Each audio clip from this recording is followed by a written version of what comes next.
I have a challenge near the end of this video that if one can pull it off, I will remove the entire series I have done on the fairy tale of atheism.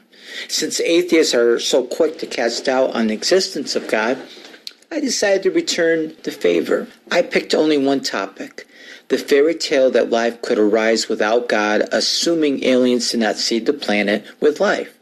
Since I knew exactly what I would argue, I gave a basic outline of what I was going to do. The sole purpose of my first video was to introduce doubt.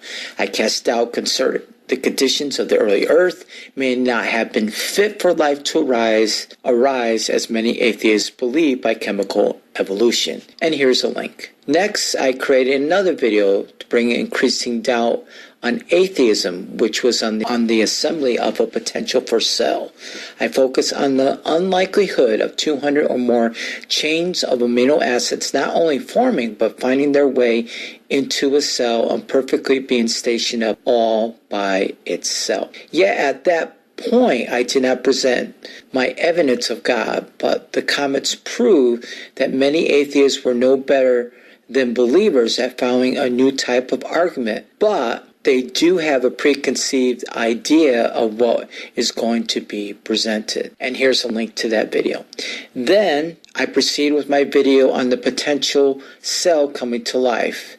I believe would add more doubt that a chemical reaction would be able to produce life. Of course, even if it became alive, how would it stay alive? So then in my last video, I did provide evidence of God, but I was mostly met with, oh, it's just a fallacy. Though all other videos pointed to a creator, I believe that the final video, without a doubt, was not a fallacy, and it provides the best evidence of God.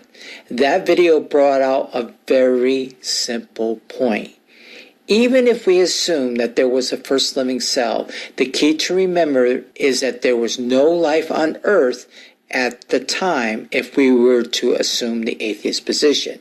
Now you might say, okay, so if that cell or potential cells never reproduced, then it would be impossible for life to arise as we know it. The excuse of, well, science doesn't know everything yet, but someday it will, is a fallacy in itself. You might say, how? Since we know that all life must have amino acids, then that limits the possibilities of how life could be started. Yet no matter what science may learn, it is still impossible for a chemical reaction of that time period that could reproduce hundreds of thousands of amino acids in another cell. That would be impossible without a code. There was no DNA and RNA at that time. One can claim fallacy all they want, but what I have presented is the greatest evidence of God, because only God would be able to pull that off.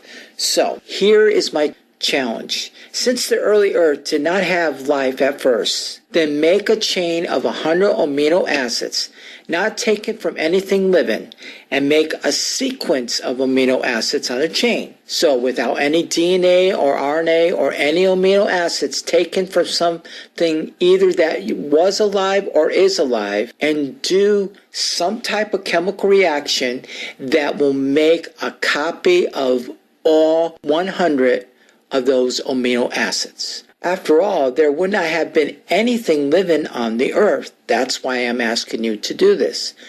And that should be pretty simple. If what I have presented is a fallacy, but if not, then this will remind you every day of the fallacy of atheism.